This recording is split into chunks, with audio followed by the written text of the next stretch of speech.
La droite en progression et la gauche malmenée, notamment au Mans, où le Front National se qualifie pour le second tour.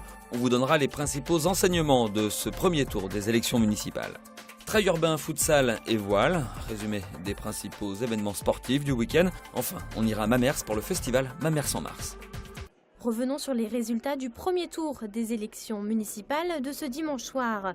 On commence par Le Mans avec 4 listes qui dépassent les 10% et qui peuvent donc participer au second tour. Il s'agit des listes de l'Union de la gauche, de l'UMP, du Front National et de l'Union de la droite et du centre. Dure soirée pour Jean-Claude Boulard, le maire sortant élu au premier tour en 2008, se retrouve en ballottage avec 34,73% des voix, un résultat dû selon lui au trop gros nombre de candidats à gauche avec 5 listes. Je crois que la dispersion des voix à gauche a été très forte. C'est une réalité. On a peut-être sous-estimé le risque de dispersion, moi je le crois, de ces voix à gauche. Une liste par exemple comme celle de M. Pézeril fait 4,7% des voix. Bon, c'est un signe effectivement qu'il y a eu une grande dispersion des voix au premier tour. Autre surprise de ce premier tour au Mans, la poussée du Front National, score historique. Avec plus de 15% des voix, Louis Noguès, la tête de liste, réagissait sur notre plateau hier soir. C'est un vote de contestation. On voit bien que le Parti socialiste perd la main. M. Boulard a perdu 24% de son électorat. Par conséquent, il faut, je crois, continuer pour au second tour gagner. À celle de Jean-Claude Boulard et du Front National s'ajoutent donc 2 autres listes qualifiées pour le second tour, la liste UMP et la liste dissidente du centre droit d'Alain Pigeot. Entrée en campagne à 1 mois du scrutin, Christelle Morancet, UMP, est satisfaite de son score, 21,14%. Et même si elle devance de 10 points Alain Pigeot, 11,34% des voix, elle aura besoin de lui pour battre éventuellement Jean-Claude Boulard. Elle lançait un appel hier soir sur notre plateau. Je pense qu'il faut penser à notre électorat, il faut penser à nos militants. Voilà, l'heure est au rassemblement et comptez sur moi pour y aboutir. La liste Union droite et du centre appelle à ce même rassemblement, pas sûr? Je suis très étonné que Mme Morancet appelle à l'Union alors que M. Le Maire et elle-même l'ont cassé au premier tour. C'est très étonnant. Les négociations ont donc débuté hier soir. Pour l'instant, rien n'est fait sur la possible fusion des 2 listes de droite. Le Front National a lui aussi lancé un appel à Christelle Morancet et Alain Pigeot. Autre résultat à noter, la réélection de Jean-Carl Grelier à la Ferté-Bernard avec une écrasante majorité. Marc Joulot, réélu à Sablé, il dépasse les 68% malgré une abstention très élevée. La victoire de Guy-Michel Chauveau à la Flèche pour un 5e mandat, élu au premier tour avec un score plus faible qu'à son habitude. La gauche conserve aussi les villes d'Allonne et de Coulennes avec la victoire de Gilles Leproust et de Christophe Rouillon avec là aussi un nombre de voix inférieur au scrutin précédent.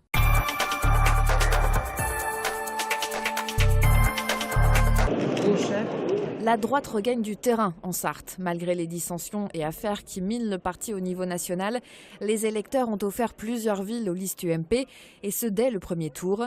Dans certaines communes, on peut même parler de virage à droite, comme au Lude, à Bonnétable, à Ivray-l'Évêque ou encore à Château-du-Loir et Mamers.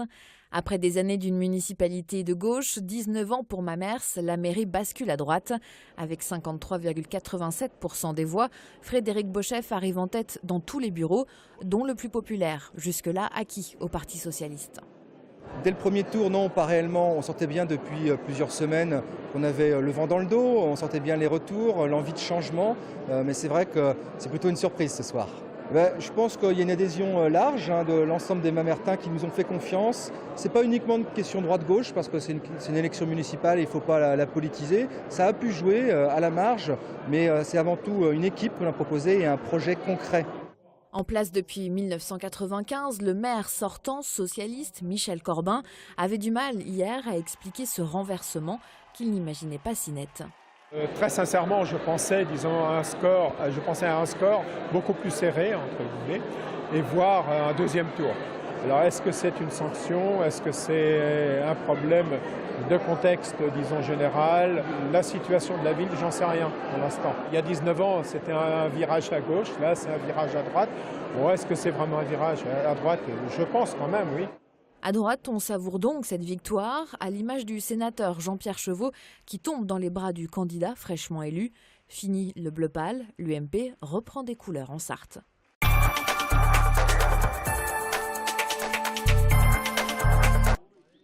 Retour à présent sur les temps forts de l'actualité sportive du week-end.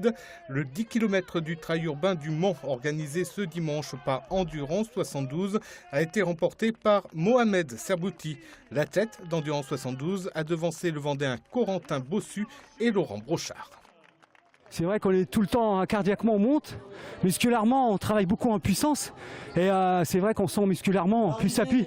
Avec l'accumulation des tours et puis des kilomètres, on sent que musculairement on charge. C'est pour ça qu'il faut courir vachement, relâcher et être gestionnaire. En futsal, les Manceaux du Somme ont pu laisser éclater leur joie samedi soir. Ils se sont en effet qualifiés pour les quarts de finale de la Coupe de France en battant Nantes 8-5. Un véritable exploit pour les petits poussés de cette Coupe de France. Franchement, on a mené tout le match et franchement c'est super. L'ambiance, tout ça, franchement super. Ça nous a fait plaisir de jouer à domicile, de retrouver un peu les amis, la famille et tout. C'était une super belle ambiance quoi. Donc voilà, on est content d'être qualifié en quart de finale et puis pourvu que ça continue quoi. Enfin, il y avait de la voile tout ce week-end sur le plan d'eau de la Gemmerie à Arnage à l'occasion de la Coupe Sarthe. Une dizaine de dériveurs étaient engagés.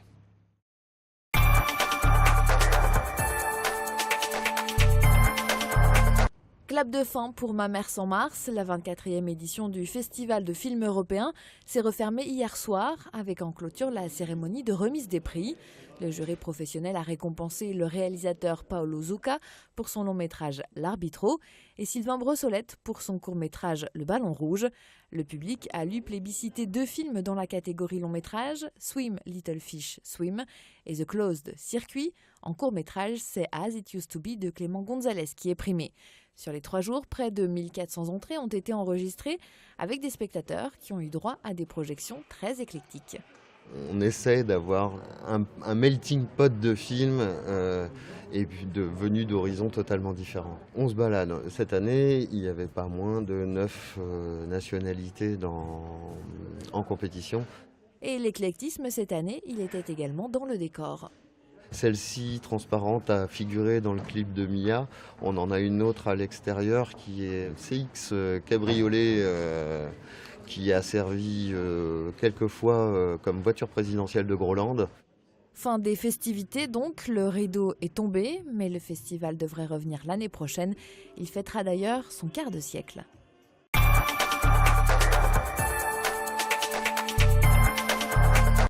À noter enfin un hors-série que sort le Maine Libre demain sur les 18 affaires criminelles qui ont marqué la Sarthe. Un dossier réalisé par une personne que vous connaissez bien, Olivier Morézin, collaborateur régulier à LMTV.